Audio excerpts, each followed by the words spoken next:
한 이병의 면회를 간 엄마와 장군인 고모. 그곳에서 그녀들은 멍투성이가 되어버린 아들의 끔찍한 폭행 흔적을 발견합니다. 어이, 박이병. 면회 끝나고 행정반으로 좀 와라. 어젯밤에 교육받은 거 복습 좀 해야지. 가해자 은폐 간부인 최민철 상사가 심지어 가족들이 보는 앞에서 조카를 협박하며 유유히 사라집니다.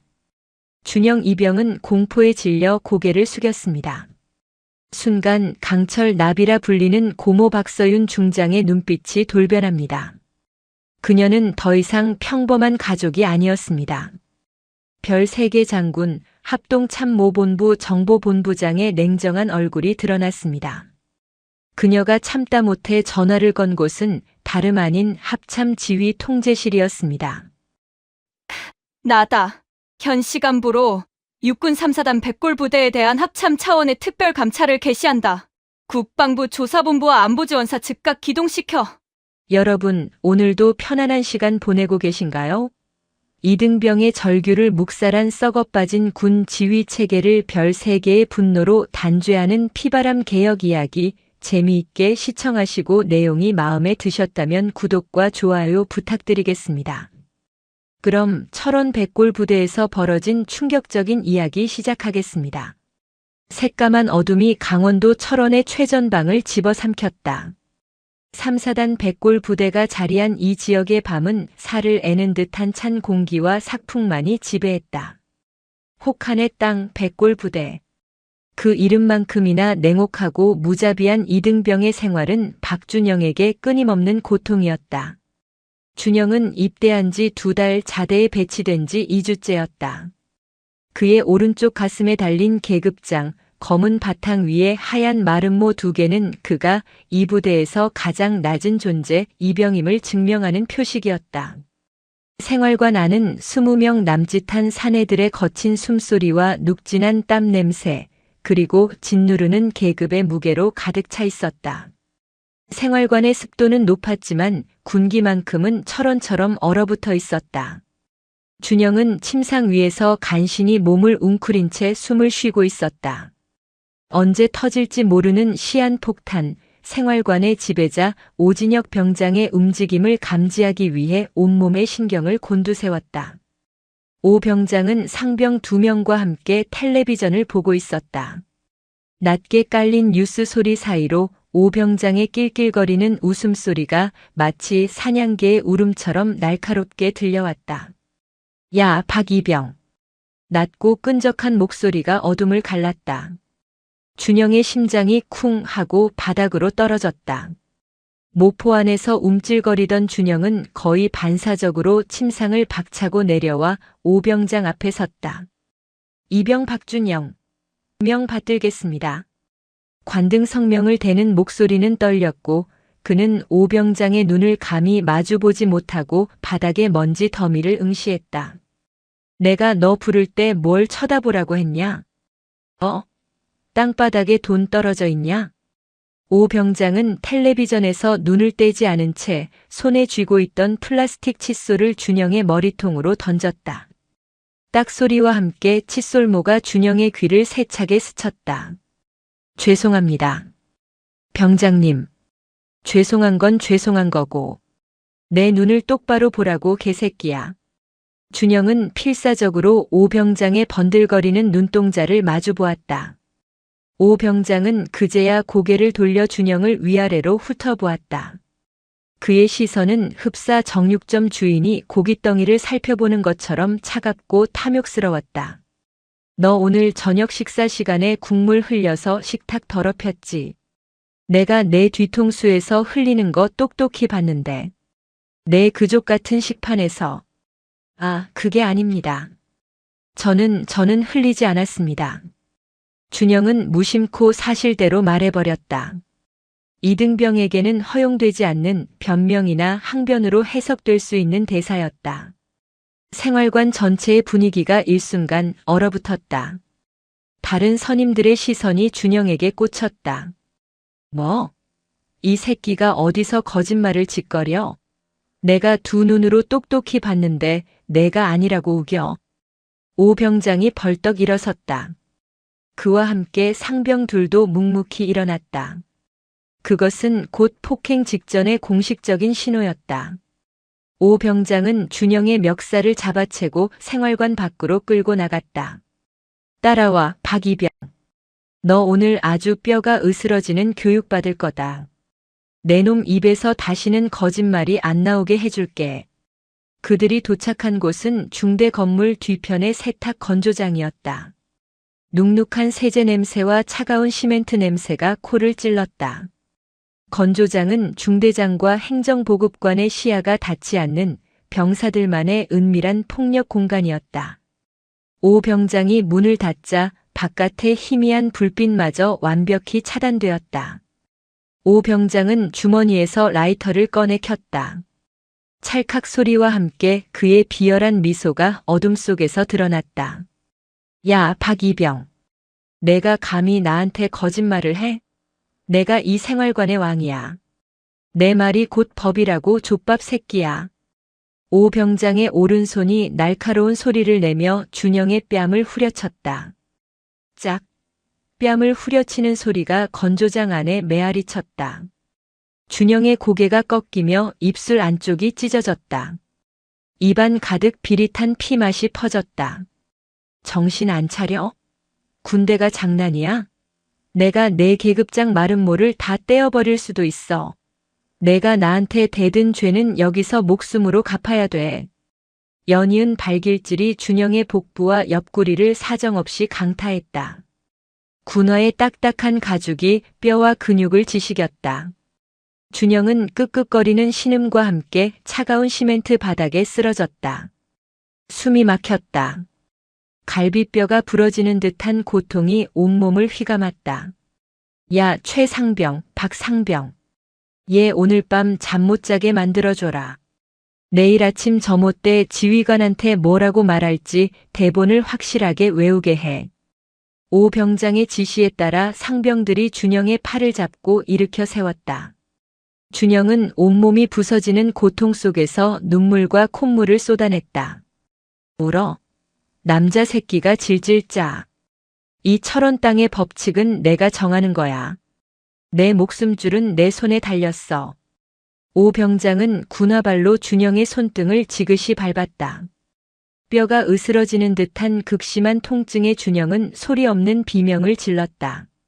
내일 아침 내 놈 얼굴이 이 모양인 거 누구한테도 말하면 안 돼. 계단에서 굴렀다고 해. 알겠냐? 준영은 고통 속에 고개를 끄덕였다. 그날 밤의 폭행은 준영의 육신뿐만 아니라 군인으로서의 인간성마저 산산조각 냈다. 그가 속한 3사단 백골 부대는 그에게 생지옥 그 자체였다.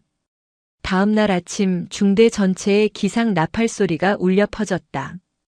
병사들은 일제히 일어나 전쟁처럼 재빠르게 전투복을 갈아입었다. 준영은 밤새 한숨도 자지 못했다. 전신의 격통에 신음이 터져 나왔다. 어젯밤 오 병장에게 맞은 왼쪽 눈은 시퍼렇게 부어올라 제대로 떠지지도 않았다. 준영은 비틀거리며 화장실 거울 앞에 섰다. 거울 속에는 자신이 알던 청년의 모습은 없었다. 그는 모자를 깊숙이 눌러쓰고 서둘러 전투복 상의를 챙겨 입었다. 아침 점호를 위해 연병장으로 나서는 길, 오 병장은 마치 아무 일도 없었다는 듯이 준영의 어깨를 툭 치고 지나갔다. 연기 잘해라, 박이병. 내 목숨줄은 내 입에 달렸어. 진실은 말하지 마. 준영은 주먹을 꽉 쥐었다. 터진 입술이 다시 찢어져 피가 흘렀다.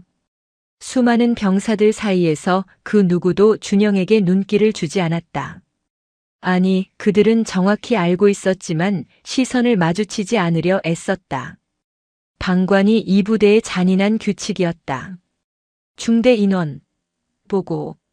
중대장 이태준 대위의 우렁찬 목소리가 아침 공기를 갈랐다.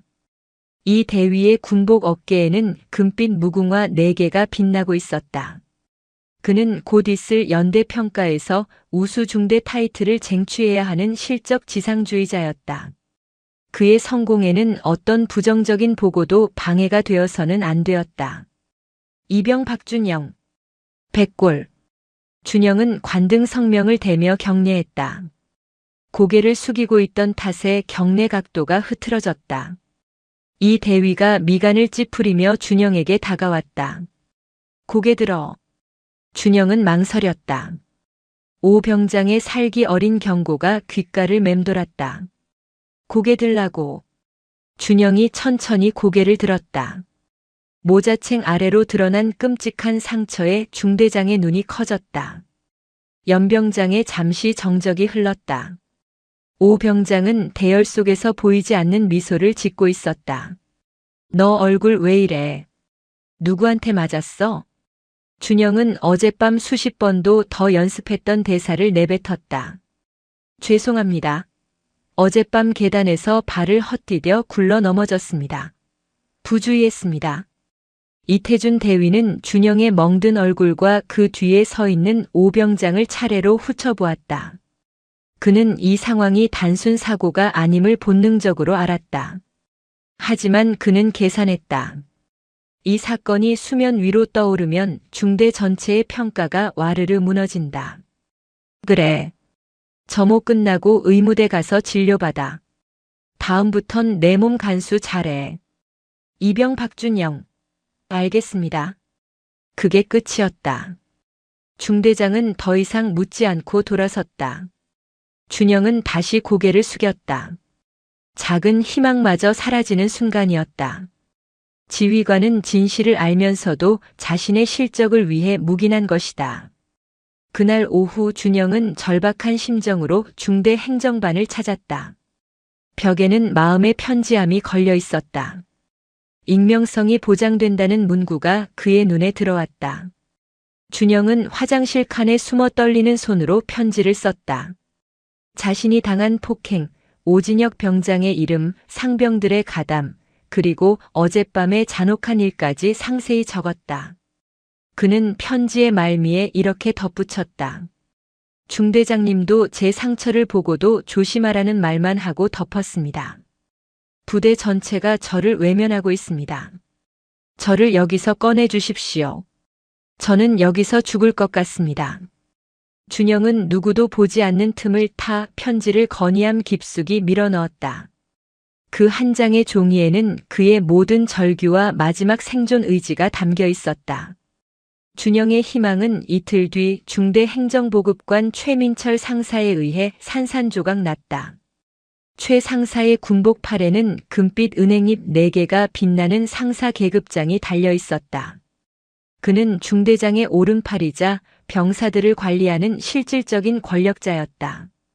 최 상사는 주말 오후 일과를 피해 건의함을 열어보는 것을 습관처럼 여겼다. 몇 장의 시시콜콜한 건의 사항들 사이에서 유독 빼곡하게 적힌 준영의 편지를 발견했다. 편지를 읽어 내려가던 최 상사의 미간이 굳어졌다. 오진혁 병장 폭행, 중대장 묵인, 군대 폭력. 최 상사는 혀를 차며 자리에서 일어났다. 그는 중대장의 평가를 망치고 싶지 않았다.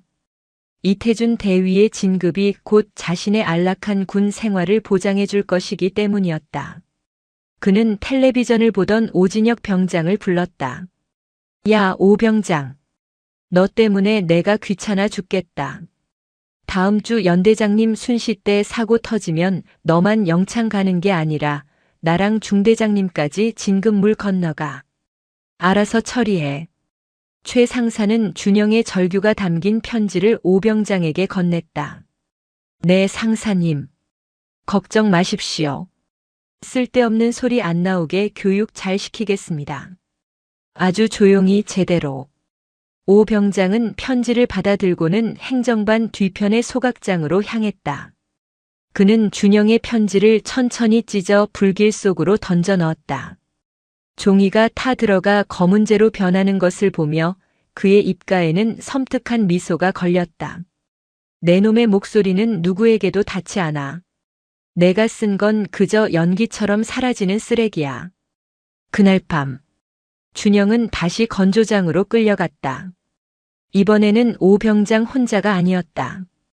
그의 일당 상병들뿐만 아니라 다른 생활관의 분대장급 선임들까지 동원되었다. 그들의 분노는 단순한 폭행이 아닌 조직적인 보복의 형태를 띠고 있었다. 야, 박이병. 내가 감히 우릴 찔러? 내가 누군데 감히 중대장님과 행보관님을 건드려? 내가 쓴 편지 내용을 내 뼈에 새겨줄게. 오 병장의 목소리는 분노를 넘어선 살기를 품고 있었다. 준영은 자신이 마지막으로 기댔던 희망이 자신을 더 깊은 나락으로 밀어넣었다는 것을 깨달았다. 편지 내용은 아주 자세하더라. 오진혁 병장이 나를 짐승처럼 때렸다고. 너 오늘 내가 진짜 짐승이 뭔지 보여줄게. 내가 쓴 거 내가 하나도 빠짐없이 내 몸으로 돌려줄게. 이날의 폭행은 이전보다 훨씬 더 잔혹하고 길었다. 준영은 의식을 잃기 직전 자신의 몸에서 피와 섞인 핏물이 흘러나와 차가운 시멘트 바닥에 붉은 웅덩이를 만드는 것을 느꼈다.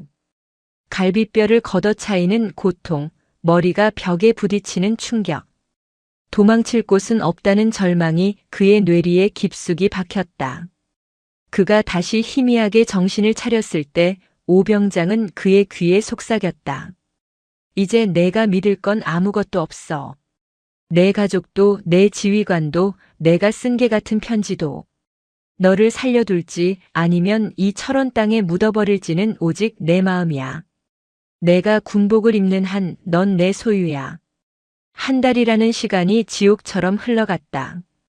박준영 이병의 몸에는 새로운 멍이 아물 틈도 없이 더해졌다. 오진혁 병장과 그 일당의 가혹 행위는 마음의 편지 사건 이후 더욱 노골적이고 잔인해졌다.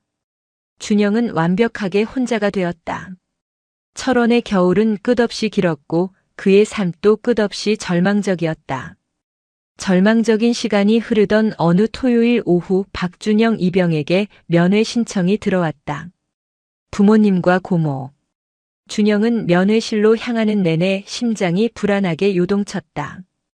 이 만신창이가 된 얼굴, 이 죽어버린 눈빛을 어떻게 설명해야 할까? 그는 모자를 깊숙이 눌러쓰고 상처가 남은 턱을 가리기 위해 필사적으로 고개를 숙였다. 면회실 문을 열고 들어섰을 때 어머니는 그의 창백한 안색과 헬쑥해진 모습에 울먹였다. 아버지는 그런 어머니를 달래면서도 아들의 어딘지 모르게 불안해 보이는 태도를 걱정스럽게 바라보았다. 그리고 테이블 끝에 완벽하게 각 잡힌 자세로 앉아있는 한 여성이 있었다. 바로 준영의 고모 박서윤 중장이었다. 준영의 아버지는 평범한 회사원이었지만 그의 하나뿐인 여동생인 박서윤은 다른 길을 걸었다. 그녀는 대한민국 육군의 장성이었다. 그것도 보통 장성이 아닌 수많은 남성 군인들 사이에서 자신의 능력 하나만으로 정점에 오른 현재 합동참모본부 정보본부장 직책을 수행하고 있는 인물이었다. 그녀의 어깨에 빛나는 금빛 별 3개는 면회실의 모든 공기를 압도하고 있었다. 그녀의 군복은 완벽했고 그녀의 시선은 날카로운 레이저 같았다. 고모셨습니까? 백골. 준영은 애써 목소리를 가다듬고 3, 4단의 경례 구호인 백골을 외치며 경례했다. 그의 목소리는 떨렸지만 군인으로서의 마지막 예의였다. 박서윤 중장은 준영의 경례를 받지 않았다. 그녀는 그저 조카를 날카로운 눈으로 응시했다. 그녀의 눈은 평범한 고모의 눈이 아니었다. 그것은 수십 년간 적의 위장과 기만을 꿰뚫어 본 진실만을 추구하는 정보수장의 눈이었다. 앉아라, 준영아. 그리고 물부터 마셔. 내 목소리가 건조한 철원 공기보다 더 말라있구나. 그녀의 차분한 목소리에 준영은 자리에 앉았다. 어머니는 준비해온 음식을 꺼내며 조잘거렸지만 준영은 음식을 입에 댈 생각조차 하지 못했다. 그의 눈빛은 불안정하게 흔들렸다. 박서윤 중장은 준영이 모자를 깊숙이 눌러쓰고 상처를 가리기 위해 고개를 미묘하게 숙이고 있다는 것을 단번에 파악했다. 그녀의 눈은 이미 그 부자연스러운 행동에서 은폐된 진실을 읽어내고 있었다. 준영아. 예, 고모. 모자 벗어. 지금 당장. 순간 면회실의 공기가 얼어붙었다. 어머니의 손이 멈칫했고 아버지는 상황의 심각성을 깨닫고 침묵했다. 아, 실례라서 벗겠습니다. 준영은 떨리는 손으로 모자를 벗었다. 그리고 드러난 그의 왼쪽 눈두덩. 한 달이 지났음에도 불구하고 보라색과 푸른색이 섞인 멍 자국과 관자놀이 근처에 선명하게 남아있는 작은 흉터가 그대로 노출되었다. 상처는 치료된 것이 아니라 방치되어 피부 조직이 변형된 흔적이었다. 이건 뭐지? 내가 계단에서 굴렀다고 보고됐는데. 훈련 중에 생긴 타박상이라고. 아, 그게 훈련 중에. 준영은 다시 어젯밤 오 병장이 강요한 거짓말을 반복하려 했다. 거짓말하지 마라. 훈련. 무슨 훈련이 관자놀이에 둔기의 흔적을 남기지. 이건 단순한 타박상이 아니다. 내 피부가 겹치고 겹쳐서 색깔이 변했어. 뼈에 극심한 충격이 가해진 흔적이다. 그 단어에 준영의 부모님은 숨을 삼켰다. 아버지가 주먹을 부르르 떨며 일어섰다. 서윤아, 이게 무슨 소리야? 누가 우리 아들을 이렇게 만든 거야? 오빠 앉아. 울지 마요. 박서윤 중장은 아버지를 안쳤다. 그리고 준영의 눈을 똑바로 바라봤다. 그녀는 더 이상 고모가 아니었다. 그녀는 대한민국 육군의 별 3개 중장 합참정보본부장이었다. 박준영 이병. 이병 박준영. 명 받들겠습니다. 지금부터 묻는 말에 사실대로 대답한다. 이건 가족으로서의 대화가 아니다. 군사 재판에 따른 공식적인 질이다. 거짓이나 은폐 시도가 있을 경우 너 또한 군법으로 처벌받을 수 있다. 내가 침묵하면 가해자가 승리한다. 알겠나? 네, 알겠습니다. 누구야? 이름대. 단 2마디였지만 그 안에는 진실 외의 모든 것을 용납하지 않겠다는 강철 같은 의지가 담겨 있었다. 준영은 그 말에 모든 것이 무너져 내리는 것을 느꼈다. 그는 참아왔던 눈물을 터뜨리며 바닥에 주저앉았다. 그는 울부짖으며 모든 것을 털어놓았다. 오진혁 병장의 이름과 일당들, 건조장에서의 상습적인 폭행, 그리고 마음의 편지가 묵살되고 오히려 도복을 당했던 그날 밤의 일까지. 모든 이야기를 들은 박서윤 중장은 아무 말 없이 눈을 감았다. 그녀의 얼굴은 분노를 넘어선 차가운 평온함마저 감돌았다. 그녀는 천천히 눈을 뜨고 자신의 전화를 꺼내들었다. 박서윤 중장은 면회실 구석으로 걸어갔다. 나다. 정보본부장 박서윤이다. 전화가 연결되자마자 그녀가 뱉은 첫 마디였다. 수화기 너머에서 긴장한 목소리가 들려왔다. 본부장님, 충성, 지시 하명하십시오.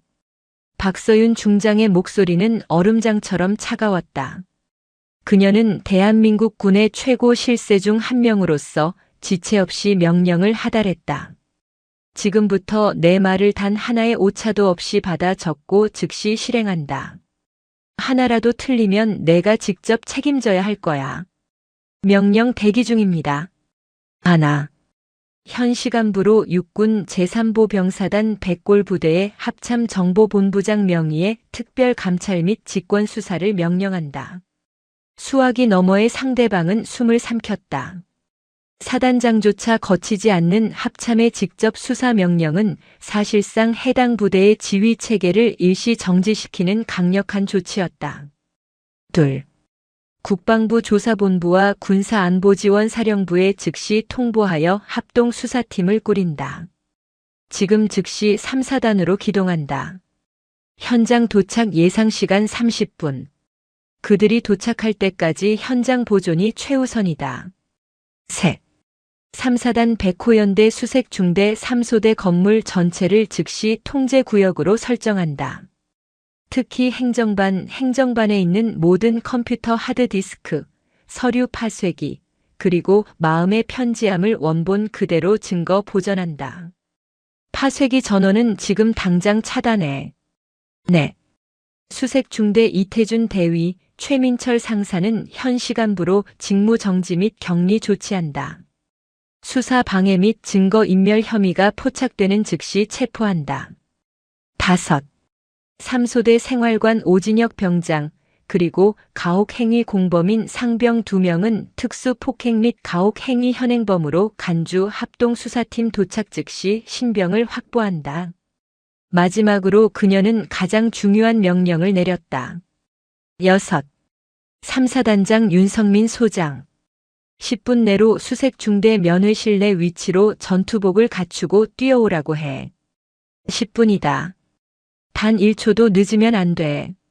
충성. 본부장님, 즉각 조치하겠습니다. 백골. 전화가 끊겼다. 박서윤 중장은 준영의 부모에게 다가왔다. 오빠 형님. 잠시만 기다리세요. 준영이 이리 와. 고모 옆에 앉아. 준영은 여전히 떨고 있었지만 별 3개의 거대한 힘이 자신을 보호하고 있다는 것을 직감했다. 박서윤 중장이 전화를 끊은 지 정확히 3분이 지났을 때 3사단 부대 전체에 비상방송이 울려 퍼졌다. 위수령은 아니었지만 그보다 더 살벌한 실제 상황 전파였다. 현 시간부로 3사단 전 부대 통제, 합동참모본부 지시, 전 장병 및 간부 이동 중지. 주말에 평화롭던 면회실은 순식간에 아수라장이 되었다. 위병소의 헌병들이 다급하게 움직였고 면회객들은 혼란에 빠졌다. 모두 면회실 밖으로 나가지 마십시오. 현재 부대 전체가 합동참모본부 지시로 통제되었습니다. 생명에는 지장이 없습니다. 위병소 헌병들이 면회실 문을 걸어 잠갔다. 그들 역시 영문도 모른 채 상부의 지시를 따를 뿐이었다. 그리고 정확히 15분이 지났을 때 중대 건물 쪽으로 요란한 사이렌 소리와 함께 국방부 검은색 세단과 헌병 지프 차량 4대가 굉음을 내며 질주해왔다.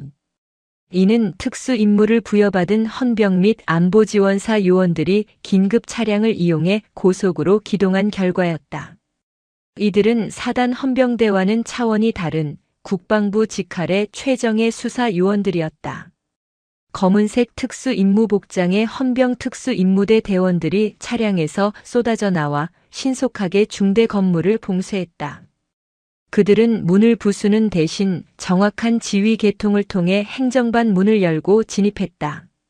행정반에서 커피를 마시던 최민철 상사는 화들짝 놀라 일어났다. 누구야? 여긴 왜? 국방부 조사본부 합동수사팀이다. 최민철 상사. 직무유기 및 증거인멸 교사 혐의로 직무 정지한다. 지금부터 모든 행동을 통제한다. 최 상사는 영문도 모른 채 수갑이 채워졌다. 동시에 다른 팀이 3소대 생활관으로 진입했다. 오진혁 병장과 그 일당은 텔레비전을 보며 잡담을 나누고 있었다. 그들은 들이닥친 수사관들에게 압도적인 힘으로 순식간에 제압당했다. 뭐야? 이거 안 나? 오 병장이 발악했지만 수사관의 강력한 제압 기술에 명치를 가격당하고 숨을 골랐다. 이 모든 상황이 박서윤 중장이 전화를 끊은 지 정확히 20분 만에 일어난 일이었다. 그리고 정확히 10분이 되기 직전 면회실 문이 거칠게 열렸다. 3사단장 윤성민 소장이 전투복도 제대로 갖춰 입지 못한 채 땀을 뻘뻘 흘리며 뛰어들어왔다. 그의 뒤에는 참모장과 헌병대장이 사색이 된 얼굴로 따라붙었다. 윤 소장의 어깨에는 그의 계급을 상징하는 금빛 별 2개가 빛나고 있었다. 충성. 본부장님. 뭐 어쩐 일로. 윤성민 소장은 자신의 눈앞에 있는 별 3개, 그것도 합참의 실세 중 실세인 정보본부장을 보고 말을 잇지 못했다. 그는 그제야 이 엄청난 군사적 조치가 무엇 때문에 일어났는지 깨달았다. 박서윤 중장은 경례를 받지도 자리에서 일어나지도 않았다. 그녀는 윤 소장을 차갑게 올려다보며 옆에 앉은 준영의 멍든 얼굴을 손가락으로 가리켰다. 윤 소장. 예, 본부장님. 이 아이, 내 조카 박준영 이병이야. 윤성민 소장의 얼굴이 완전히 질렸다. 그리고 이게 윤 소장이 지휘하는 3사단 백골 부대의 현주소고 내 놈들의 썩어 빠진 군기가 낳은 결과다. 박서윤 중장은 자리에서 일어났다. 그녀는 윤 소장에게 다가가 그의 가슴팍을 손가락으로 툭툭 쳤다. 사단장이 자기 부대에서 병사 하나가 고문당해 죽어가는 것도 모르고 있었다는 게 말이 되나? 아니면 알고도 실적 때문에 묵인한 건가? 모른 건 무능이고 묵인했다면 내 놈도 공범이다. 박서윤 중장은 윤성민 소장의 충성 경례를 받지 않고 그의 썩어 문드러진 지휘 체계를 질타했다. 윤 소장, 자네가 지휘하는 별 2개 사단에서 한 2등병이 고문당해 죽어가고 있었다는 뜻이야. 모른 건 무능이고 묵인했다면 그건 국가에 대한 반역이다. 자네에게 기회를 주지. 당장 수색 중대 건조장으로 가지. 자네가 직접 봐야 할 게 있어.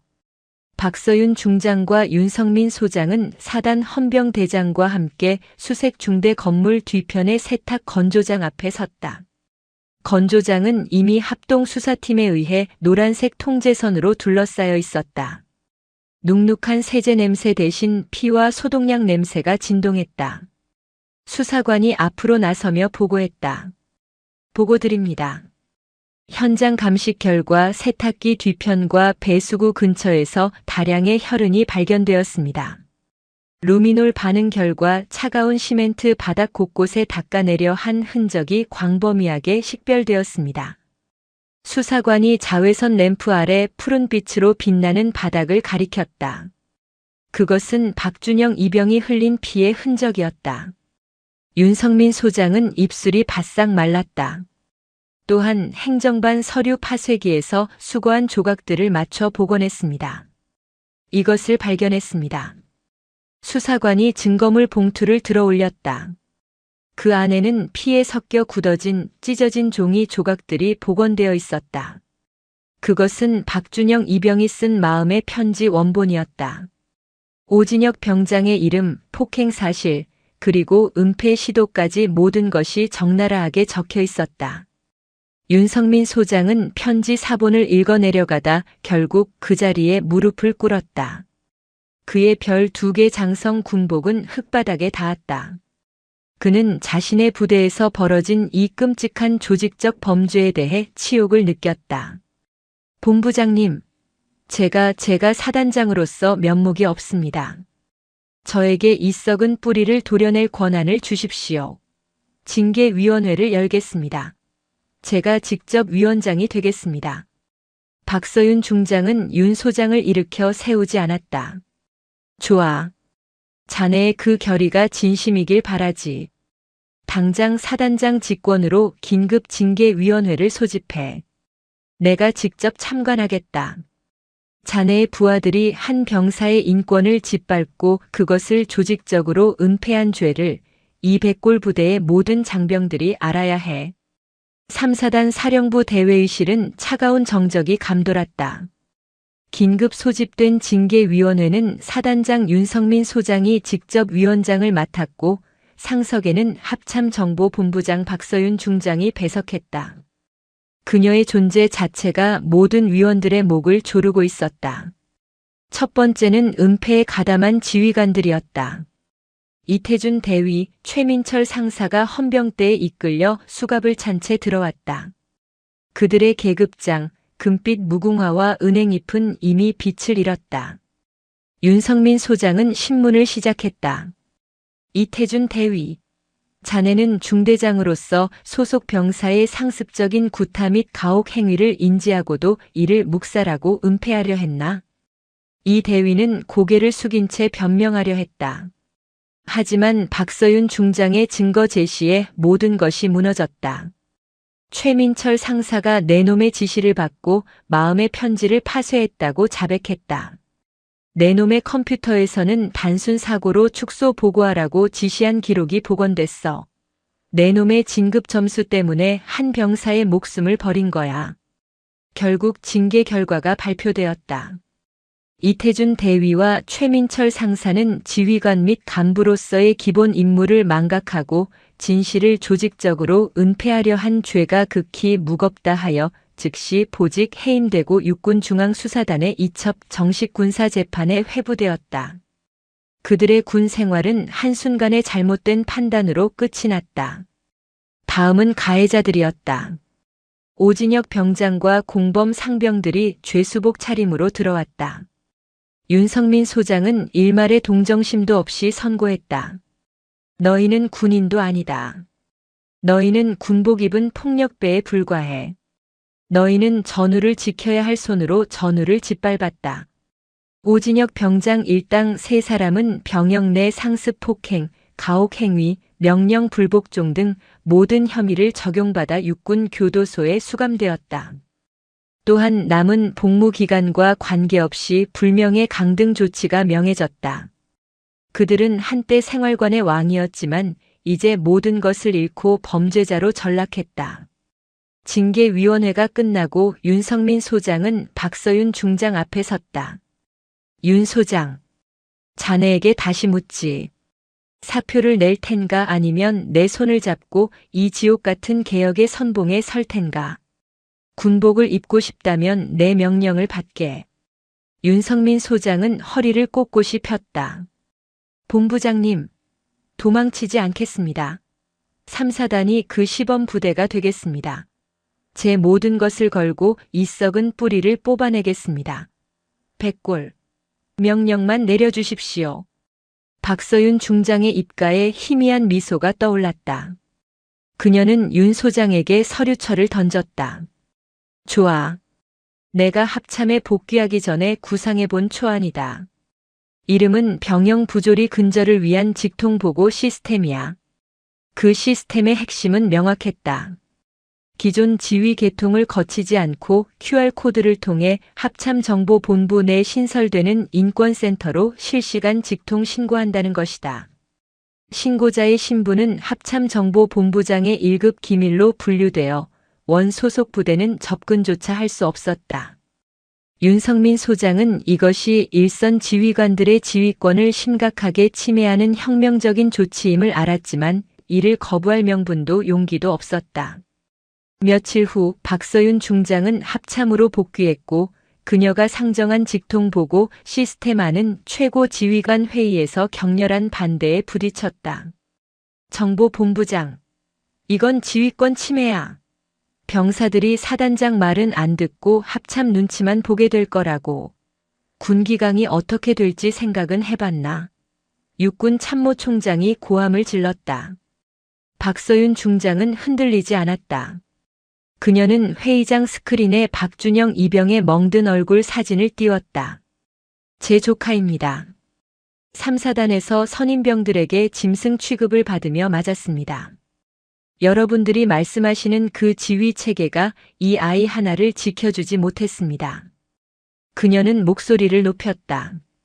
병사들의 목소리를 직접 들으십시오. 그걸 못하겠다면 지금 당장 그 별 떼고 군복 벗으십시오. 박서윤 중장의 사자 후에 회의장은 압도당했다. 결국 국방부 장관의 중재로 직통보고 시스템은 3사단에서 우선 시범 운영하고 그 성과에 따라 전군 확대를 결정하기로 했다. 그리고 3사단은 완전히 다른 부대가 되어 있었다. 윤성민 소장은 모든 생활관, 화장실, 식당에 합참정보본부장 직통 신고 QR코드를 대문짝만하게 붙였다. 간부들은 이제 병사들 뒤에 있는 별 3개의 눈치를 보기 시작했다. 국군수도 병원 1인실. 박준영 이병은 한 달 넘게 집중적인 심리치료를 받고 있었다. 담당 군의관은 외상 후 스트레스 장애 진단으로 의병 전역을 권고했다. 부모님도 제발 그만두고 집으로 돌아오라고 애원했다.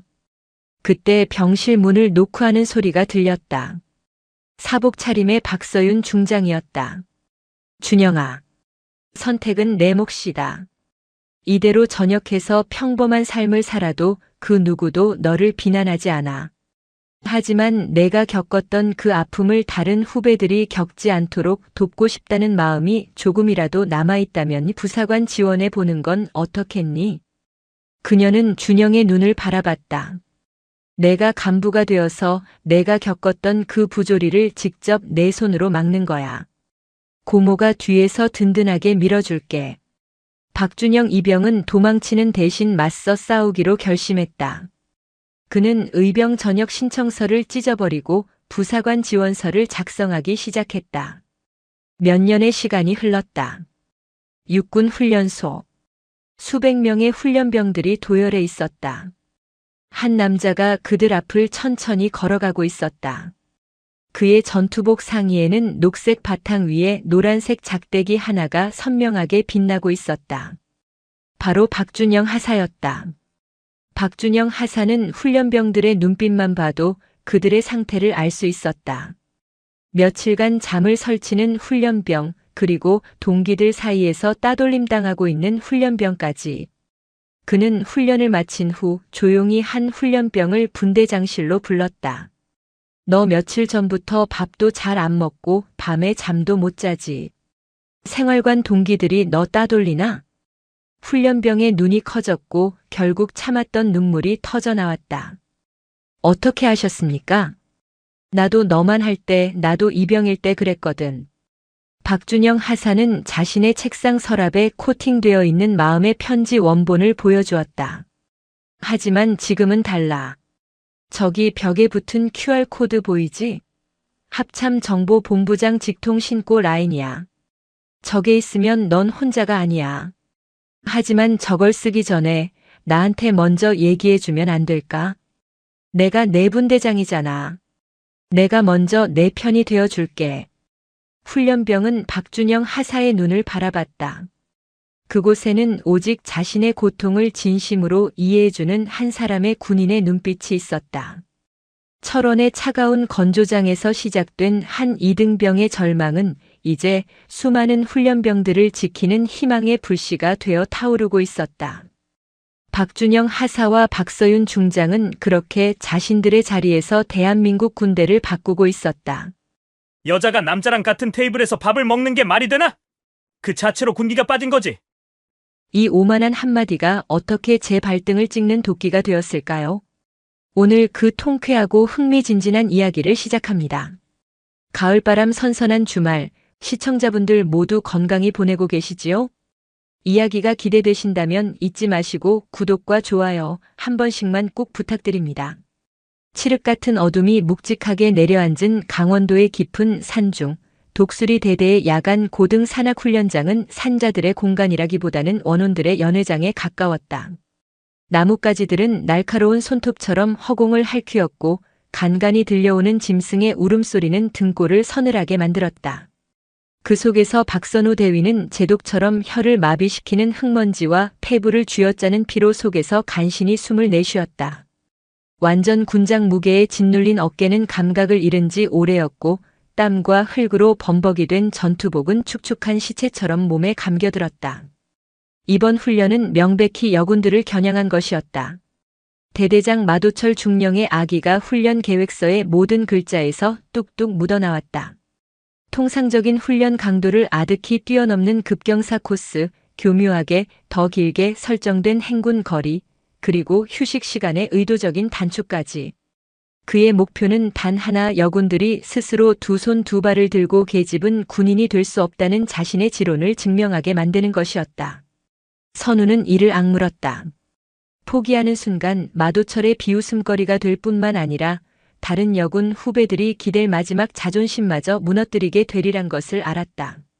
거기 뒤처지는 년들. 빨리빨리 안 붙어. 니들 때문에 지금 작전 전체가 지연되고 있잖아.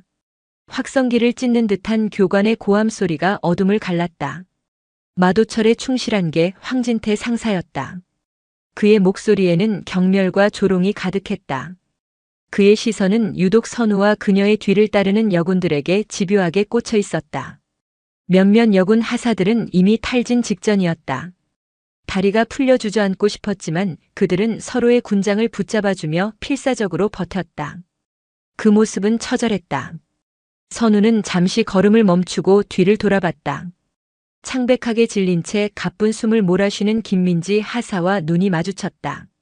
김 하사는 육군 하사관 학교에서 저격술 특기를 수석으로 이수한 인재였지만 이곳 독수리 대대에서는 그저 힘약한 계집 취급을 받으며 온갖 잡무에 시달리고 있었다.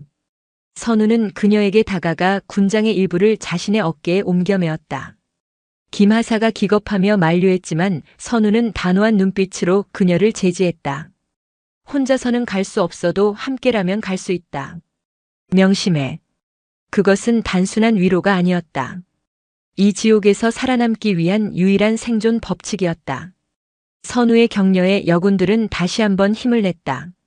그들은 하나의 밧줄처럼 서로를 의지하며 묵묵히 어둠을 헤쳐나갔다. 그 모습에 황진태 상사는 더욱 악에 받쳐 소리를 질렀지만 선우는 더 이상 그의 목소리에 흔들리지 않았다. 그녀의 머릿속은 오직 단 하나의 생각뿐이었다. 이 훈련을 끝까지 완수하여 마도철의 코를 납작하게 만들어주리라. 지옥 같던 훈련이 끝나고 부대로 복귀했을 때 동이 트고 있었다. 남자 군인들은 삼삼오오 모여 담배를 피우며 밤새 여군들이 얼마나 한심했는지에 대해 떠들어댔다. 그들의 낄낄거리는 웃음소리가 선우의 귓전을 날카롭게 파고들었다. 하지만 가장 큰 모욕은 식당에서 기다리고 있었다.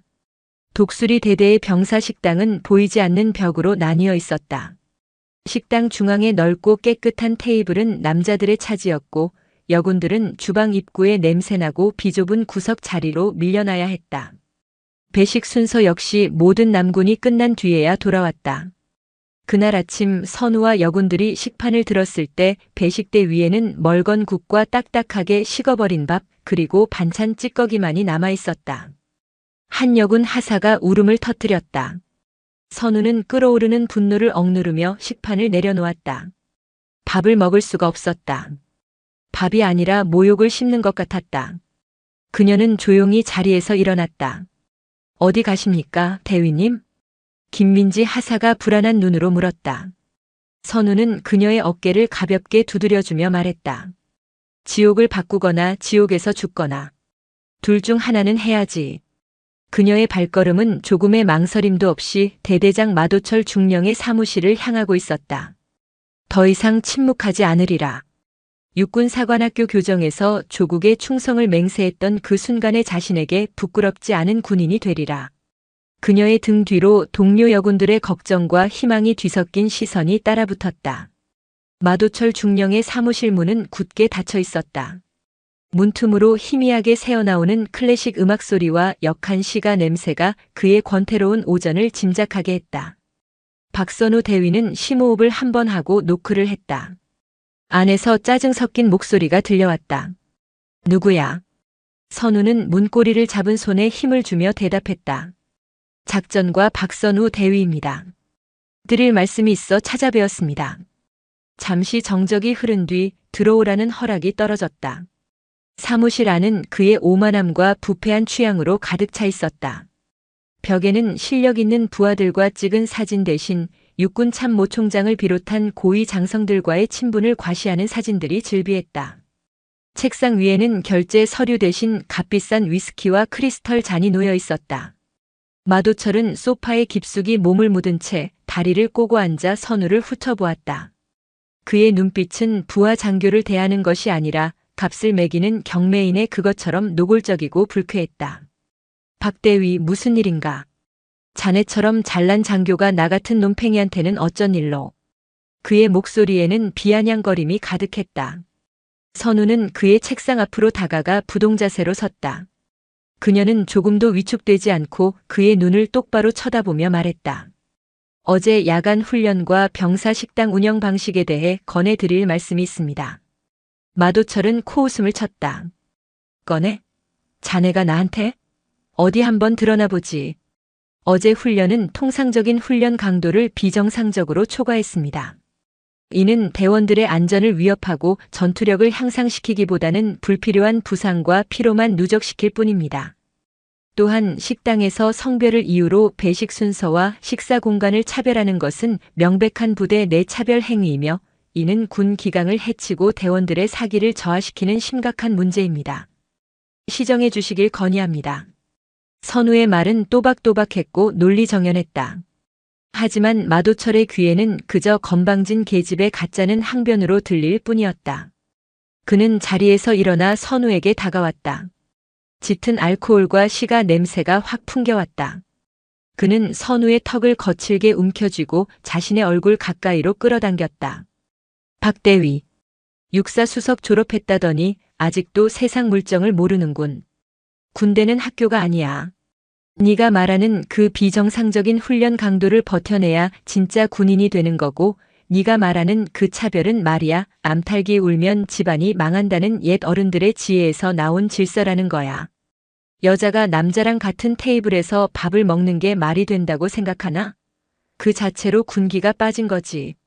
그의 소나기 힘에 턱이 부서질 듯 아팠지만 선우는 신음소리 한 번 내지 않았다. 그녀의 눈은 분노로 이글거렸다.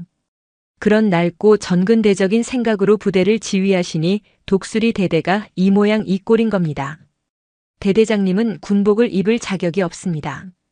그 순간 마도철의 눈에 살기가 번뜩였다. 짝하는 날카로운 파열음과 함께 선우의 고개가 옆으로 돌아갔다. 뺨이 불에 댄 듯 화끈거렸다. 입안에서 비릿한 피맛이 번졌다. 마도철은 이성을 잃고 선우의 멱살을 잡고 벽으로 밀쳤다. 이 미친년이 돌았나? 감히 누구 앞에서 자격 운운해. 내년 같은 것들은 군복만 입혀놓으면 뭐라도 된 줄 알지. 내가 오늘 내 군복을 벗겨주마. 그의 폭언과 폭행이 이어졌다. 선우는 저항했지만 완력의 차이는 극명했다. 그녀의 몸이 종이장처럼 흔들렸다. 사무실 집기들이 넘어지고 서류들이 어지럽게 흩어졌다. 바로 그때 사무실 문이 벌컥 열리며 황진태 상사가 다급하게 들어왔다. 대대장님, 지금 이러시면 안 됩니다. 황 상사는 마도철을 뜯어 말렸다. 마도철은 씩씩거리며 선우에게서 떨어졌다. 선우는 흐트러진 군복을 바로잡으며 터진 입술에서 흐르는 피를 손등으로 닦아냈다. 그녀는 마도철을 증오가 가득 담긴 눈으로 노려보았다. 그리고는 아무 말 없이 사무실을 나갔다. 그녀의 등 뒤로 마도철의 저주 섞인 고함이 들려왔다. 복도를 걷는 선우의 다리가 후들거렸다. 분하고 억울해서 눈물이 쏟아질 것 같았지만 그녀는 이를 악물고 참았다. 화장실 거울에 비친 자신의 모습은 처참했다. 퉁퉁 부은 뺨과 피 맺힌 입술. 하지만 그녀의 눈빛은 조금도 꺾이지 않았다. 오히려 이전보다 더욱 단단하고 차갑게 빛나고 있었다. 그날 오후 부대 전체에 소문 하나가 조용히 퍼지기 시작했다. 신임 특수전 사령관이 곧 부임한다는 소식이었다. 어떤 인물인지 언제 오는지 아무것도 알려진 바가 없었다. 대부분의 병사들은 그저 또 한 명의 높으신 분이 오는가 보다 하고 대수롭지 않게 여겼다. 하지만 선우는 그 소문 속에서 희미한 빛을 보았다. 어쩌면 이것이 이 지옥을 끝낼 마지막 기회일지도 모른다. 그녀는 굳게 주먹을 쥐었다. 그 누구든 이 부대의 현실을 제대로 봐줄 사람이라면 기꺼이 폭풍의 눈이 될 준비가 되어 있었다. 신임 특수전 사령관의 취임식이 열리는 날 독수리 대대 연병장에는 이른 아침부터 수천 명의 장병들이 칼같이 오와 열을 맞춰 도열했다. 며칠 전 박선우 대위가 대대장에게 폭행당한 사건은 암암리에 퍼져 부대 분위기는 그 어느 때보다 살얼음판 같았다. 마도철 중령은 흉흉한 소문을 잠재우고 새로운 사령관에게 잘 보이기 위해 평소보다 몇 배는 더 병사들을 닥달하며 완벽한 취임식을 준비하는데 혈안이 되어 있었다. 박선우는 제대의 가장 끝자리에 서 있었다. 퉁퉁 부었던 뺨은 약을 바른 덕에 어느 정도 가라앉았지만 푸르스름한 멍자국은 미처 가려지지 않았다. 그녀는 굳은 표정으로 단상을 응시했다. 기대와 불안이 심장 속에서 거친 파도처럼 휘몰아쳤다. 부디 제발 제대로 된 군인이기를. 부하의 고통을 외면하지 않는 참된 지휘관이기를. 그녀는 속으로 간절히 기도했다. 예정된 시각이 되자 단상 위로 헌병들의 호위를 받으며 검은색 장성급 지휘 차량 여러 대가 위용을 드러내며 들어섰다. 모든 장병들의 시선이 일제히 선두 차량의 뒷문으로 향했다. 군홧발이 땅에 닿는 소리, 차문이 닫히는 육중한 소리까지 모든 것이 슬로우 모션처럼 느껴졌다. 과연 어떤 인물이 내릴 것인가? 모두가 숨을 죽이고 지켜보는 가운데 마침내 차문이 열렸다. 그리고 차에서 내린 인물의 모습에 연병장을 가득 메운 수천 명의 눈이 일순간 휘둥그레졌다. 웅성거림이 파도처럼 번져나갔다. 그들의 예상과는 완전히 빗나간, 아니, 단 한 번도 상상해 본 적 없는 인물이었다. 굵은 목소리와 위압적인 체구, 세월의 흔적이 역력한 중년의 남성 장군이 아니었다. 단상 위로 올라선 이는 각 잡힌 군복 위로 다부진 체격이 드러나는 짧은 머리의 젊은 여성이었다. 그녀의 걸음걸이는 군더더기 없이 절도 있었고 표정은 차갑게 느껴질 만큼 평온했다. 그리고 그녀의 어깨에서 빛나는 세 개의 별, 대한민국 육군 중장을 상징하는 계급장은 그 모든 웅성거림을 잠재울 만큼 압도적인 권위를 뿜어내고 있었다. 대한민국 역사상 최초의 여성 특수전 사령관 강지우 중장이었다. 마도철 중령의 얼굴은 경악 그 자체였다. 그는 자신의 눈을 의심하며 몇 번이나 눈을 비볐다. 계집이, 그것도 저렇게 젊은 계집이 감히 특전사를 지휘하는 사령관 자리에 앉는다는 것은 그의 군대 상식으로는 도저히 받아들일 수 없는 일이었다. 그는 당혹감을 감추지 못하고 헛기침을 해댔다. 박선우는 얼어붙은 듯 그 자리에 서 있었다. 망치로 머리를 한 대 얻어맞은 듯한 충격이었다.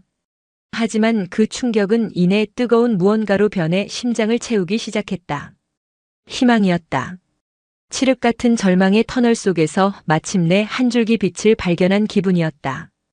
여성 사령관이라면 적어도 자신과 같은 여군들의 고통을 이해하고 공감해주지 않을까? 그녀의 심장이 미친 듯이 뛰기 시작했다. 강지우 사령관은 연병장을 가득 메운 장병들을 천천히 그리고 깊이 있게 둘러보았다. 그녀의 시선은 날카로웠지만 그 안에는 단순한 권위를 넘어선 어떤 깊이가 느껴졌다. 그녀는 준비된 연설문을 옆으로 치우고 마이크 앞에 섰다. 그녀의 목소리는 높지 않았지만 놀랍도록 또렷하게 연병장 전체를 울렸다. 나는 여러분에게 길고 지루한 연설을 하지 않겠다. 내가 이곳에 온 이유는 단 하나, 여러분과 함께하기 위해서다. 그녀는 잠시 말을 멈추고 장병들의 눈을 하나하나 마주쳤다. 나는 책상에 앉아 서류나 뒤적이는 사령관이 되지 않을 것이다. 직접 여러분의 훈련을 보고 여러분이 먹는 밥을 먹고 여러분의 목소리를 들을 것이다. 특전사는 대한민국 최정예 부대다. 하지만 진정한 최정예는 가장 강한 자가 아니라 가장 약한 자를 보듬고 함께 나아가는 부대다. 나는 오늘 이 시간부로 이곳에 만연한 모든 부조리와 차별을 뿌리 뽑을 것을 엄중히 선언한다. 성별, 계급, 출신에 상관없이 오직 능력과 인품으로만 평가받는 진정으로 명예로운 특전사를 만들겠다. 이상. 그녀의 연설은 채 1분도 되지 않았다. 하지만 그 어떤 장황한 연설보다도 강렬하고 무겁게 모두의 가슴에 박혔다. 여군들의 눈에는 감격의 눈물이 고였다. 반면 마도철을 비롯한 일부 남성 간부들의 얼굴에는 불만과 불안감이 노골적으로 드러났다. 취임식은 그렇게 끝났다. 하지만 모두가 직감하고 있었다. 이것은 끝이 아니라 거대한 폭풍의 시작이라는 것을. 그리고 그 폭풍의 첫 번째 목적지는 불보듯 뻔했다. 취임식이 끝나자마자 강지우 사령관은 모두의 예상을 깨는 행보를 보였다. 그녀는 자신을 따르려는 여러 명의 참모들을 손짓 한 번으로 물렸다. 그리고는 장성급 군복을 벗어던지고 계급장도 이름표도 없는 평범한 활동복으로 갈아입었다. 그녀의 파격적인 행동에 참모들은 어쩔 줄 몰라 했지만 누구도 감히 그녀를 막아서지 못했다. 그녀의 눈빛은 거역을 허용하지 않는 절대적인 힘을 담고 있었다. 나 혼자 부대를 좀 둘러보겠다. 아무도 따라오지 마라. 그 한마디를 남기고 그녀는 호련히 사령관실을 나섰다. 그녀의 발걸음이 향한 곳은 단 한 곳, 온갖 부조리와 차별이 응축된 독수리 대대의 병사 식당이었다. 점심시간이 되자 식당 안은 훈련을 마친 병사들로 북적였다. 강지우는 다른 병사들과 똑같이 식판을 들고 배식대 줄의 가장 뒤에 섰다. 아무도 그녀가 방금 취임한 신임 사령관이라는 사실을 알지 못했다. 그저 처음 보는 여군 간부인가 보다 하고 무심히 쳐다볼 뿐이었다. 그녀는 자신의 정체를 숨긴 채 식당 안의 풍경을 날카롭게 관찰했다. 마치 인도의 카스트 제도처럼 식당의 자리는 명확하게 구분되어 있었다. 남자 병사들은 식당 중앙의 가장 넓고 밝은 자리를 차지하고 시끄럽게 떠들며 식사를 했다. 반면 10명 남짓한 여군들은 주방 입구 음식물 쓰레기통 옆에 놓인 좁고 낡은 테이블에 죄인처럼 모여 앉아 있었다. 그들의 식판 위에는 남자들이 먹다 남긴 듯한 초라한 반찬들만이 놓여 있었다. 여군들은 서로 말 한마디 없이 고개를 숙인 채 침묵 속에서 밥을 입으로 밀어넣고 있었다. 강지우의 미간이 미세하게 좁혀졌다. 서류 속 보고서보다 훨씬 더 참혹한 현실이었다. 바로 그때 식당 문이 거칠게 열리며 마도철 중령이 자신의 패거리들을 이끌고 들어왔다. 그는 배식줄에 서 있는 강지우를 발견하고는 인상을 찌푸렸다. 그는 그녀가 누군지 알아보지 못했다. 그저 자신의 신성한 구역에 침입한 이방인이자 감히 남자들의 줄에 끼어든 주제 모르는 계집일 뿐이었다. 마도철은 성큼성큼 강지우에게 다가가 그녀의 어깨를 거칠게 툭 쳤다. 이봐, 당신 뭐야? 처음 보는 얼굴인데 어느 부대 소속이야? 여긴 어디라고 함부로 줄을 서? 강지우는 천천히 고개를 돌려 그를 쳐다보았다. 그녀는 아무 말 없이 그의 눈을 응시했다. 그 차분하고 깊이를 알 수 없는 눈빛에 마도철은 순간적으로 말문이 막혔지만 이내 자신의 권위를 내세우며 목소리를 높였다. 내가 묻는 말이 안 들려. 상급자를 봤으면 경례부터 해야 할 것 아니야. 어디서 배워먹지 못한 버릇이야. 그의 고함 소리에 식당 안의 모든 시선이 집중되었다. 박선우 대위를 비롯한 여군들은 사색이 되어 자리에서 일어났다. 강지우는 여전히 차분한 목소리로 대답했다. 나는 당신의 부하가 아니다. 그리고 당신에게 경례를 해야 할 이유도 없다. 그보다 먼저 묻고 싶은 게 있는데 이 식당의 운영 방침은 누가 정한 건가? 성별에 따라 식사 공간과 배식 순서를 나누는 것이 특전사의 공식적인 규정인가? 그녀의 당돌한 질문에 마도철은 어이가 없다는 듯 헛웃음을 터뜨렸다. 이 미친년이 지금 나를 가르치려 들어? 내가 이 부대 대대장이야. 내 말이 곧 법이고 규정이야. 계집은 계집들끼리 구석에 처박혀서 밥 먹는 게 당연한 거지. 어디서 남자들하고 겸상을 하려고 들어. 그는 강지우의 식판을 빼앗아 바닥에 그대로 내동댕이 쳤다. 쨍그랑하는 소리와 함께 밥과 국이 사방으로 튀었다. 그리고는 군홧발로 식판을 사정없이 짓밟았다. 내년한테는 짬밥도 아까워. 바닥에 떨어진 거나 주워 먹어. 그는 강지우의 멱살을 잡으려고 손을 뻗었다. 바로 그 순간이었다. 강지우가 번개처럼 움직여 그의 손목을 낚아챘다. 작고 가냘픈 손이었지만 그 손에서 뿜어져 나오는 힘은 마치 강철 집게와 같았다. 마도철은 손목이 부서지는 듯한 극심한 고통에 비명을 질렀다. 식당 안의 모든 이들이 경악했다. 강지우는 마도철의 손목을 꺾은 채 얼음장처럼 차가운 목소리로 말했다. 군인이 국민의 세금으로 만든 밥을 이렇게 함부로 짓밟는 행위. 이것은 단순히 밥을 버리는 행위가 아니다. 국가와 국민에 대한 모독이며 군인으로서의 본분을 망각한 명백한 배신 행위다. 그녀의 목소리에는 서리빨 같은 기운이 서려 있었다. 마도철은 고통과 당혹감에 얼굴이 새하얗게 질렸다. 그는 그제야 자신이 보통 내기가 아닌 상대를 건드렸다는 것을 직감했다. 강지우는 그의 손목을 뿌리치듯 놓아주며 최후 통첩을 날렸다. 내일 아침 8시 정각. 독수리 대대 전 인원 연병장 집합.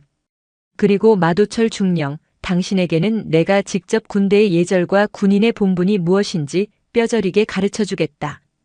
그녀는 싸늘하게 말을 뱉고는 식당을 나갔다. 식당 안에는 충격과 혼란에 휩싸인 병사들과 고통과 굴욕감에 몸을 떠는 마도철 중령만이 남아있었다. 박선우는 이 모든 광경을 떨리는 가슴으로 지켜보았다. 심장이 터질 듯이 뛰었다. 드디어 길고 길었던 어둠의 끝에서 여명이 밝아오고 있었다. 그날 밤 독수리 대대는 그야말로 벌집을 쑤셔놓은 듯 했다.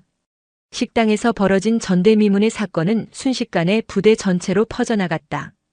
감히 대대장의 손목을 꺾고 명령까지 내린 정체불명의 여군 간부에 대해 온갖 추측이 난무했다. 마도철 중령은 대대장실에서 분노와 불안감에 휩싸여 있었다. 그는 자신의 모든 인맥을 총동원해 그녀의 정체를 알아내려 했지만 그 누구도 그녀에 대해 아는 이가 없었다. 그녀의 신상 정보는 철저한 기밀에 붙여져 있었다. 마치 유령과 상대하는 듯한 기분이었다. 감히 어떤 년이나 마도철에게. 그는 책상을 주먹으로 내리치며 욕설을 퍼부었다. 애써 태어난 척했지만 심장 깊은 곳에서부터 피어오르는 불길한 예감은 어쩔 수 없었다. 그녀의 눈빛, 그 차갑고도 깊이를 알 수 없는 눈빛이 뇌리에서 떠나지 않으며 그를 괴롭혔다. 그는 밤새 술을 마시며 불안감을 떨치려 애썼다. 반면 여군 내무반의 분위기는 사뭇 달랐다.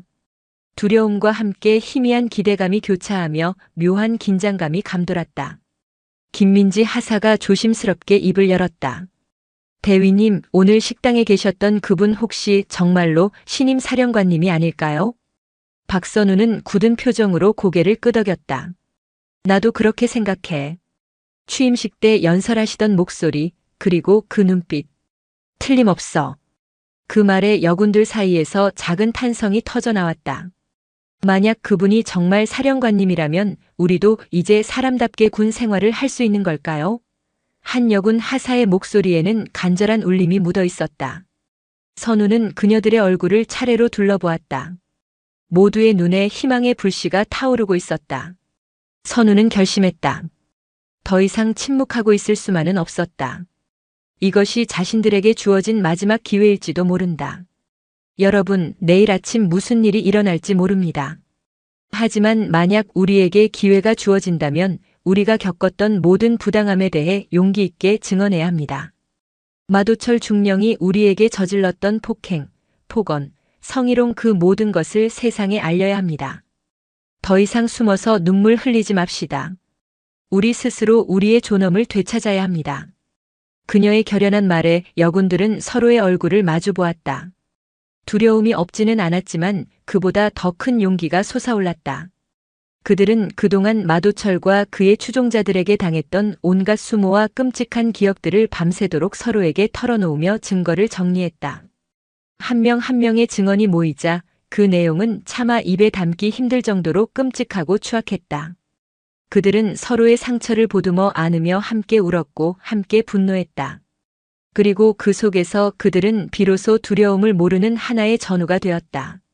다음 날 아침 동이 트기도 전에 독수리 대대 연병장은 부산했다. 마도철 중령의 명령에 따라 전 부대원이 완전 군장을 한 채 집합해 있었다. 그는 어젯밤의 굴욕을 만회라도 하려는 듯 아침부터 고래고래 소리를 지르며 병사들을 닥달했다. 그의 불안과 초조함이 부대 전체를 짓누르고 있었다. 정확히 아침 8시. 부대 위병소 쪽에서 여러 대의 검은색 장성급 지휘 차량이 거대한 행렬을 이루며 들어오는 것이 보였다. 행렬의 규모는 어마어마했다. 마치 국방부 장관이라도 행차하는 듯한 위용이었다. 마도철은 순간 불길한 예감에 휩싸였다. 차량 행렬은 연병장 중앙에 멈춰섰다. 헌병들이 일사불란하게 움직여 차 문을 열었다. 그리고 가장 앞쪽 차량에서 내리는 인물의 모습을 본 순간 마도철의 얼굴은 종이장처럼 하얗게 질렸다. 어제 식당에서 자신과 맞섰던 바로 그 여자였다. 하지만 어제와는 달리 그녀는 각 잡힌 장성급 정복을 입고 있었다. 그녀의 어깨에서 빛나는 세 개의 별이 아침 햇살에 반사되어 마도철의 눈을 멀게 할 듯이 아프게 찔렀다. 그녀는 바로 신임 특수전 사령관 강지우 중장이었다.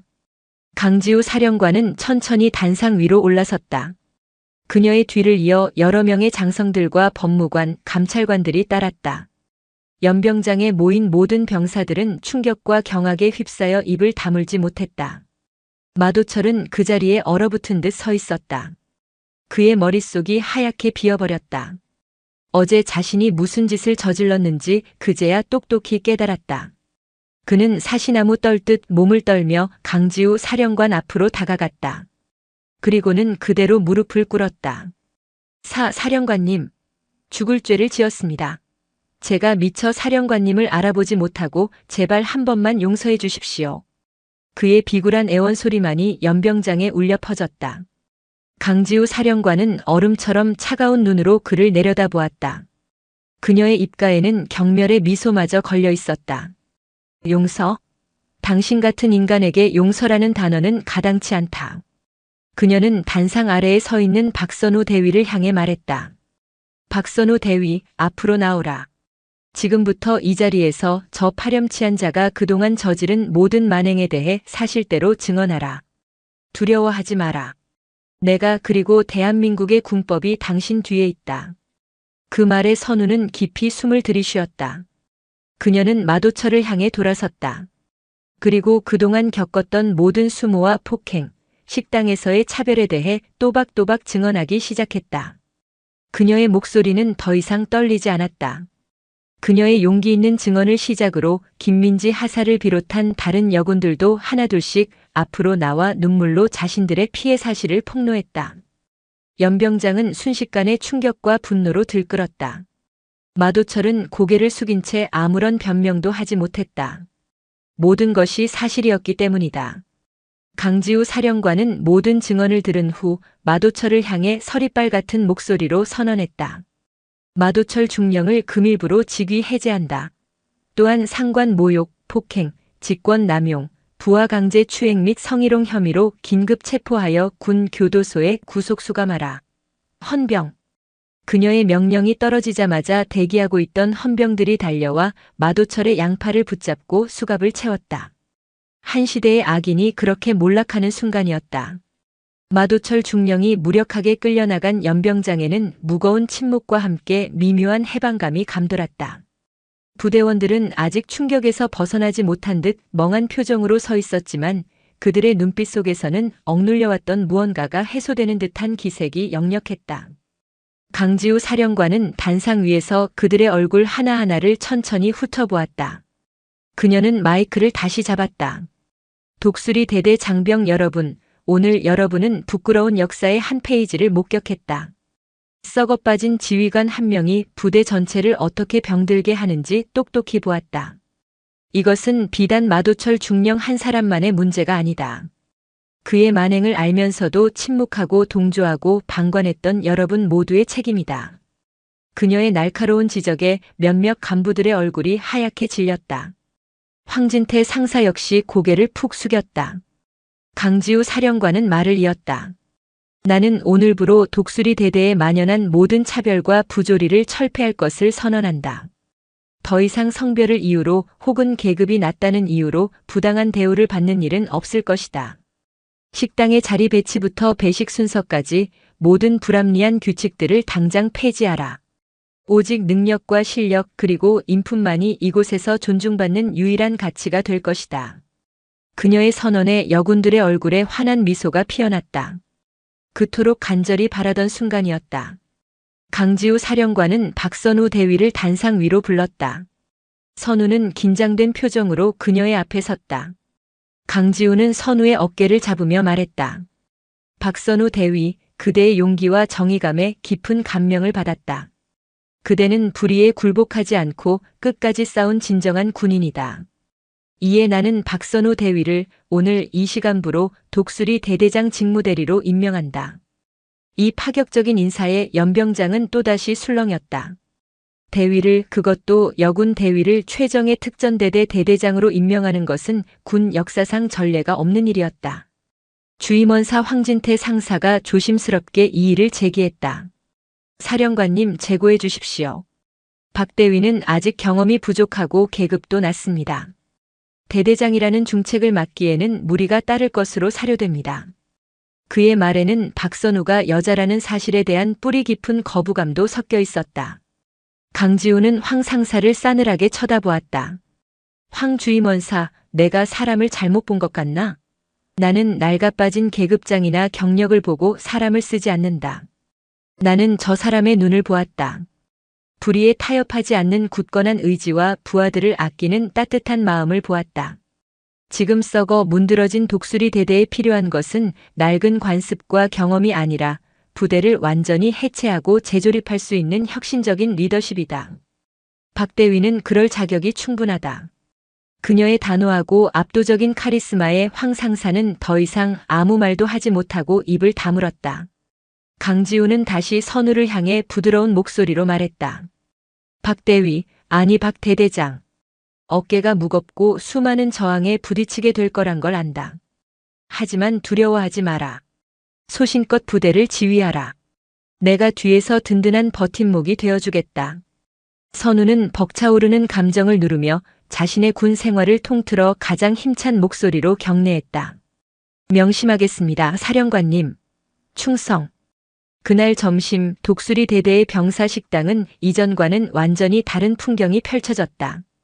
더 이상 여군들을 위한 구석진 자리는 없었다. 남자 군인과 여자 군인이 한데 어우러져 자유롭게 식사하며 대화를 나누었다.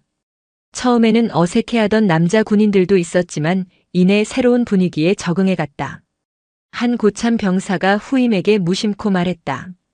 야, 근데 진짜 여자가 남자랑 같은 테이블에서 밥을 먹는 게 말이 되냐? 그러자 옆에 있던 다른 병사가 그의 뒤통수를 가볍게 치며 말했다. 이 자식 아직 정신 못 차렸네. 사령관님 말씀 못 들었어? 이제 그런 소리 하다가는 영창 가는 수가 있어. 식당 안에는 오랜만에 건강한 웃음소리가 울려 퍼졌다. 박선우 대대장은 그 모습을 흐뭇하게 바라보았다. 하지만 그녀는 알고 있었다. 이것은 시작에 불과하다는 것을.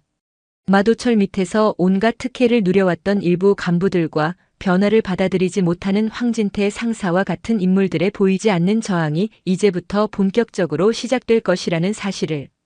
그녀는 자신의 앞에 놓인 길이 결코 꽃길이 아님을 직감했다. 그것은 가시밭길이자 누구도 가보지 않은 미지의 길이었다. 그녀는 조용히 식판 위에 밥을 씹으며 앞으로 벌어질 기나긴 싸움을 준비하기 시작했다. 박선우 대위가 독수리 대대의 지휘봉을 잡은 첫날, 그녀는 대대 간부들을 모두 소집하여 지휘관 회의를 열었다. 회의실에 모인 간부들의 표정은 제각각이었다. 일부 젊은 장교들은 기대감에 찬 눈으로 새로운 지휘관을 바라보았지만 대부분의 중고참 간부들은 불신과 경계심을 거두지 못하고 있었다. 특히 주임원사 황진태 상사는 팔짱을 낀 채 못마땅한 표정으로 앉아 마치 자신이 이 회의의 상석이라도 되는 양거만한 태도를 보였다. 선우는 그들의 시선을 피하지 않고 정면으로 마주했다. 그녀는 차분하지만 단호한 목소리로 입을 열었다. 오늘부터 독수리 대대는 완전히 새롭게 태어날 것이다. 첫째, 모든 훈련과 평가는 오직 능력에 근거하여 이루어질 것이다. 성별이나 학연, 지연 그리고 지휘관과의 개인적인 친분 등 그 어떤 비합리적인 요소도 개입되지 않을 것이다. 둘째, 상하 간의 소통을 강화하겠다. 지휘관의 일방적인 명령이 아닌 부대원들의 의견을 존중하고 토론하는 문화를 만들겠다. 내실 없는 보고와 의전은 모두 폐지하고 그 시간에 전투 준비와 훈련에 더 집중하겠다. 마지막으로 인격적인 존중을 최우선 가치로 삼겠다. 폭언과 욕설, 비인격적인 대우는 그 어떤 경우에도 용납하지 않을 것이다. 적발 시에는 지휘 고하를 막론하고 엄중히 책임을 묻겠다. 그녀의 혁신적인 개혁 안에 회의실은 술렁였다. 특히 마도철 체제에 익숙해져 있던 간부들은 강한 거부감을 드러냈다. 한 중대장이 손을 들고 말했다. 대대장님, 너무 이상적인 이야기만 하시는 것 아닙니까? 군대는 군대다워야 합니다. 어느 정도의 위계 질서와 군기는 전투력 유지에 필수적입니다. 대대장님의 방식은 자칫 부대 기강을 해이하게 만들 수 있습니다. 그의 말에 몇몇 간부들이 고개를 끄덕이며 동조했다. 선우는 미소를 지으며 대답했다. 물론 군기가 중요하다는 점에는 동의합니다. 하지만 내가 말하는 군기는 불합리한 복종과 인격 모독에서 나오는 것이 아닙니다. 진정한 군기는 상호 존중과 신뢰를 바탕으로 한 자발적인 헌신에서 나온다고 믿습니다. 두려움으로 통제되는 부대는 위기 상황에서 쉽게 무너지지만 신뢰로 뭉친 부대는 어떤 위기 속에서도 서로를 지키며 싸워 이길 수 있습니다. 그녀의 확신에 찬 대답에 반박하던 중대장은 더 이상 말을 잇지 못했다. 이어서 선우는 폭탄 선언을 했다. 현재 계획된 모든 훈련을 잠정 중단한다. 그리고 지금부터 72시간 동안 대대원 전원을 대상으로 최정예 전투팀 선발을 위한 특별평가를 실시하겠다. 이 평가는 대대장인 나를 포함하여 여기 있는 모든 간부와 병사들이 예외 없이 참가해야 한다. 평가는 체력, 사격, 독도법, 전술 능력 등 전투 수행에 필요한 모든 요소를 포함할 것이다. 이 평가를 통해 최고의 전투력을 가진 대원들을 선발하여 부대의 핵심인 최정예 팀을 새롭게 구성하겠다. 이 팀은 앞으로 우리 대대의 모든 중요 작전에 최우선으로 투입될 것이다. 이 말에 회의실은 발칵 뒤집혔다. 황진태 상사가 벌떡 일어나 소리쳤다. 말도 안 됩니다. 어떻게 하루아침에 부대 편제를 뒤엎는단 말입니까? 그리고 저 같은 행정 보급 인원까지 전투 평가를 받으라니요. 각자 맡은 주특기가 있는 겁니다. 선우는 그를 똑바로 쳐다보며 말했다. 황 주임원사 특전사의 행정 보급 인원이 따로 있나? 특전사 부사관이라면 유사시에는 모두가 전투에 투입되어야 하는 전투 요원이다. 자신의 주특기 뒤에 숨어 편하게 군 생활하려는 생각은 버리는 게 좋을 것이다. 이번 평가는 전투 능력뿐만 아니라 변화에 적응하고 새로운 도전을 받아들이려는 의지를 평가하는 시험대이기도 하다. 불만 있나? 그녀의 단호하고 서늘한 기세에 황진태는 할 말을 잃었다. 회의가 끝나고 대대 전체에 비상이 걸렸다. 갑작스러운 특별평가 소식에 대대원들은 당혹감을 감추지 못했다. 특히 마도철 밑에서 편하게 군 생활을 하던 간부들과 병사들의 불만이 터져나왔다. 미친 거 아니야? 계집 하나가 대대장으로 오더니 부대 전체를 아주 잡는구나. 72시간 동안 잠도 안 재우고 굴리겠다는데 사람이 버틸 수 있겠어? 하지만 불만도 잠시, 평가는 가차없이 시작되었다. 평가는 상상을 초월할 정도로 혹독했다. 30kg이 넘는 군장을 메고 밤새도록 험준한 산악 지형을 행군해야 했고 지도와 나침반만으로 야간에 목표 지점을 찾아가야 했다. 잠은 하루에 2시간도 채 잘 수 없었고 식사는 전투 식량으로 해결해야 했다. 평가가 시작되자마자 불평불만을 쏟아내던 이들부터 낙오하기 시작했다. 특히 황진태 상사는 젊은 병사들의 속도를 따라가지 못하고 뒤처지기 일쑤였다. 그는 헉헉거리며 욕설을 내뱉었다. 반면 박선우는 선두에서 직접 대원들을 이끌며 조금도 지친 기색을 보이지 않았다. 그동안 숱한 차별과 멸시 속에서도 묵묵히 훈련에 매진해왔던 여군들 역시 놀라운 정신력과 체력을 보여주었다. 선우는 자신의 어깨에 얹힌 지휘관이라는 계급장의 무게를 온몸으로 느끼고 있었다. 이것은 단순한 평가가 아니었다. 자신의 리더십과 개혁의 정당성을 증명해야 하는 첫 번째 시험대였다. 그녀는 비틀거리는 다리에 힘을 주며 다시 한번 어둠 속으로 발걸음을 내디뎠다. 수많은 의심과 저항의 눈초리 속에서 그녀의 외로운 싸움은 이제 막 시작되고 있었다. 72시간의 지옥 같은 평가가 막바지에 이르렀다. 대원들의 육체와 정신은 한계에 다다른 지 오래였다. 마지막 관문은 복합 장애물 사격 코스였다. 쏟아지는 폭우 속에서 험난한 장애물을 통과한 뒤 숨이 턱까지 차오른 상태에서 정확하게 목표물을 명중시켜야 했다. 황진태 상사는 진흙탕에 주저앉아 거친 숨을 몰아쉬었다. 수십 년의 군 생활 동안 이런 굴욕은 처음이었다. 젊은 병사들은 물론이고 자신이 그토록 멸시했던 여군들보다도 뒤처진 자신의 모습이 참을 수 없이 비참했다. 그의 마음속에서 시기와 분노가 독버섯처럼 자라났다.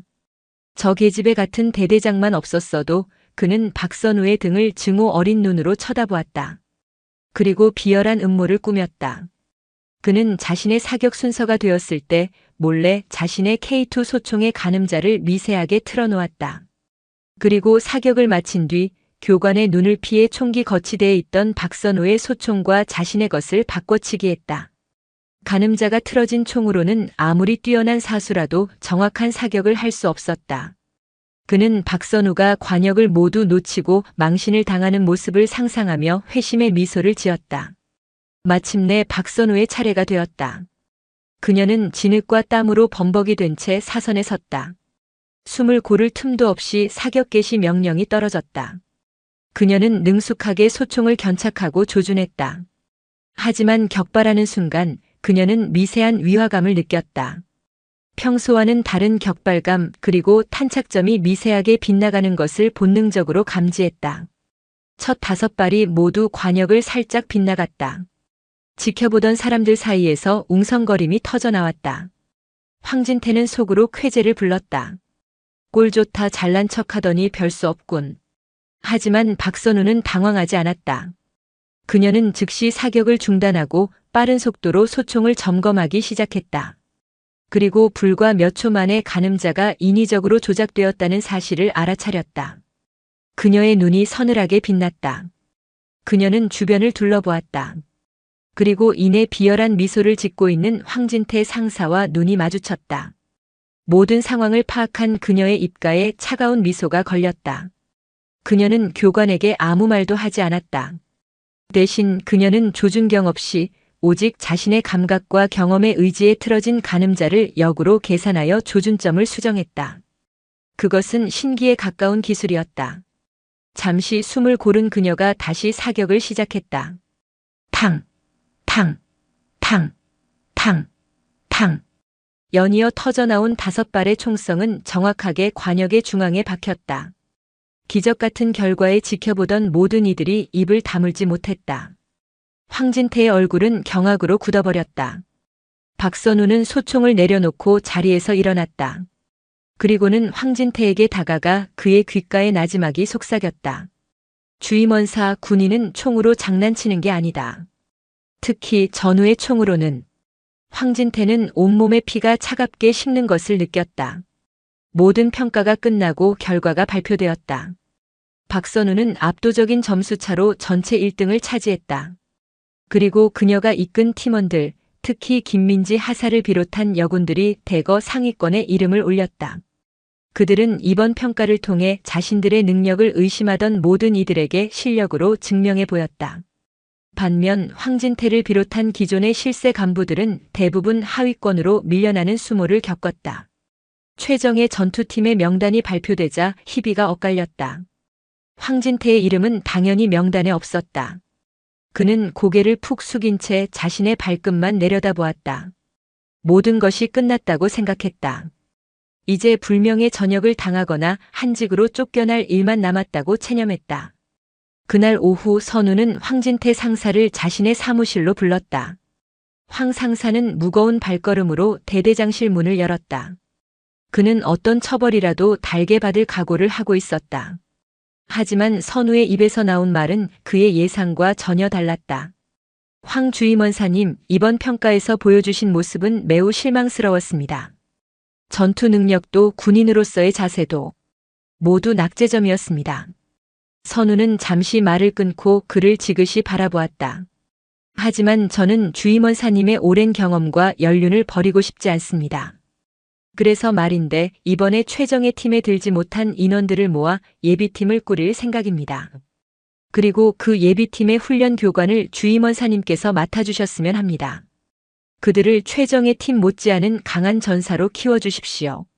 그것이 주임원사님께서 이번 과오를 씻고 당신의 명예를 회복할 수 있는 유일한 길이라고 생각합니다. 황진태는 고개를 들고 그녀를 쳐다보았다. 그의 눈에는 놀라움과 혼란스러움이 뒤섞여 있었다. 자신을 처벌하고 내치는 대신 오히려 중요한 임무와 함께 재기할 기회를 주다니. 그는 이해할 수 없었다. 왜 저에게 이런 기회를 주시는 겁니까? 저는 대대장님을 음해하려 했습니다. 저는 군인으로서 자격이 없습니다. 그의 목소리가 죄책감으로 떨리고 있었다. 선우는 자리에서 일어나 그에게 다가갔다. 사람은 누구나 실수를 할 수 있습니다. 중요한 것은 그 실수를 인정하고 바로잡으려는 의지입니다. 저는 주임원사님에게서 그 의지를 보고 싶습니다. 그리고 저는 사람을 쉽게 버리지 않습니다. 독수리 대대는 한 명의 낙오자도 없이 함께 가야 합니다. 저를 실망시키지 마십시오.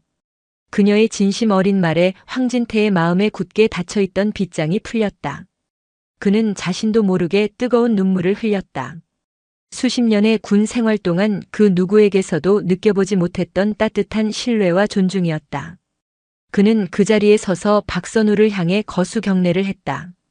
그의 경례는 이전과는 달랐다. 형식적인 복종이 아닌 마음 깊은 곳에서 우러나오는 진정한 존경의 표시였다. 감사합니다, 대대장님. 제 남은 군 생활을 모두 바쳐 대대장님의 기대에 부응하겠습니다. 그날 이후 황진태 상사는 완전히 다른 사람이 되었다. 독수리 대대의 진정한 변화의 바람이 불기 시작하고 있었다. 독수리 대대의 혁신적인 변화는 특수전 사령부 전체에 큰 파장을 일으켰다. 강지우 사령관은 박선우의 개혁 과정을 예의주시하며 든든한 후원자 역할을 했다. 그녀는 박선우가 제출한 최정예 팀 중심의 부대 운용 계획을 즉시 승인하고 전폭적인 지원을 약속했다. 그리고 마침내 박선우의 리더십을 공식적으로 인정하는 그날이 왔다. 강지우 사령관이 직접 독수리 대대를 방문하여 전 대대원이 지켜보는 앞에서 박선우의 어깨에 새로운 계급장을 달아주었다. 다이아몬드 하나가 선명하게 빛나는 소령 계급장이었다. 대한민국 여군 역사상 최연소 특전사 대대장의 탄생을 알리는 순간이었다. 소령 박선우. 대한민국 육군 소령으로 진급을 명함. 이에 계급장을 수여함. 강지우 사령관의 목소리는 자부심으로 가득 차 있었다.